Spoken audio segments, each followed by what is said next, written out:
ሕዝቡ የዘንባባ ዝንጣፊ ይዞ አሁን አድን ሆሳዕና ሆሳዕና በጌታ ስም የሚመጣ ንጉሥ የተባረከ ነው፣ በሰማይ ሰላም በአርያም ክብር አሉ።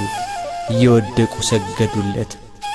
በዘንባባ ዝንጣፊ ጨርቃቸውን መሬት እያነጠፉ በእልልታ ተቀበሉት። ከተማይቱ ታወከች። የጌቶች ጌታ በተዋረደ የአህያ ግልገል ተቀምጦ ወደ ኢየሩሳሌም ገባ።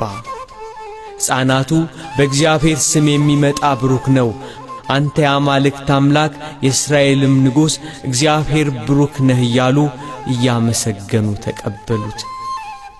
ከመድኃኒትነቱ የተነሣ ከቤቱ መሠረት ሳይናወጥ ከልዑል መንበሩ ወርዶ ጸጋና ኃይልን አሳየ። ሆሳዕና በአርያም ሆሳዕና በአርያም ሆሳዕና በአርያም